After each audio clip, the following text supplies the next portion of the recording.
नमस्ते, मेरा नाम प्रियंका है। आज हम हिंदी विषय में व्याकरण जानेंगे। आज का पाठ है संज्ञा। सबसे आसान और सबसे जल्दी समझ आने वाला संज्ञा ही एक में ऐसा पाठ है जो कि सबसे आसान है।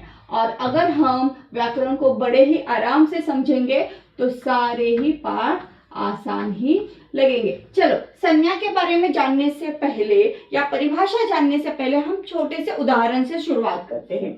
आज का एक साधा सा उदाहरण लेते हैं। सीता आ रही है। ये पूर्ण वाक्य हुआ। तो संज्ञा मतलब क्या है? छोटी सी एक बात बता दूं, संज्ञा मतलब एक नाम, चाहे वो व्यक्ति का नाम हो, पशु का हो, पक्षी का हो, या चाहे स्थान का हो, या तो वस्तु का हो, या तो अपनी भावनाओं का हो। तो भावना का भी नाम आना ये भी संज्ञा होता है। तो बहुत ही आसान है। इस उदाहरण में, इस वाक्य में हमने ये लिखा है कि सीता आ रही है।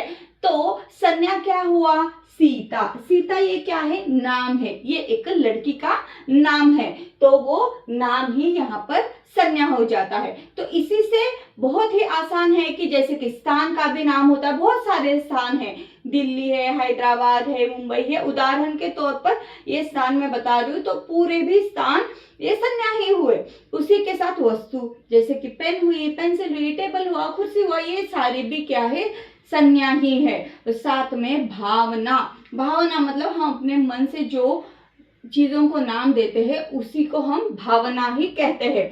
तो उसी के तौर पर अगर मैं छोटा सा उदाहरण बता दूं, आम मीठा है। ठीक है, तो आम कैसा है? एक मीठा है। ठीक है, आम मीठा है, आम की एक मिठास है। तो वो मिठास क्या हुआ? वो शब्द एक भावना हुई। तो चलिए परिभाषा बनाते बड़े ही आसान से देखेंगे। परिभाषा किसी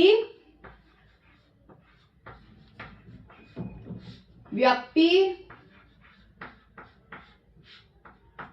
वस्तु, स्थान या भाव का बोध कराने वाले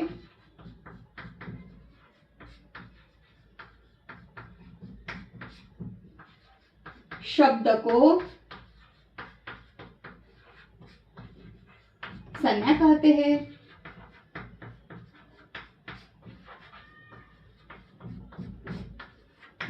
बहुत ही आसान सी परिभाषा है। छोटे छोटे बच्चे भी इसे याद रखते हैं। तो जब भी हम बड़े ही आराम से अपना व्याकरण पूरा करते हैं तभी ही हम इसे जल्दी से समझ सकते हैं।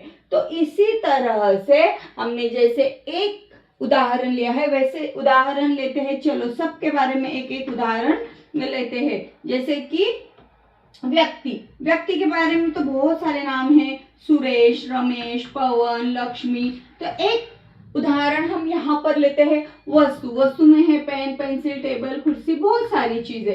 वैसे ही स्थान में बहुत सारे स्थानों के नाम है। हम एक उदाहरण के लिए दिल्ली लेते हैं। और वैसे ही भावनाओं में आता है मिठास।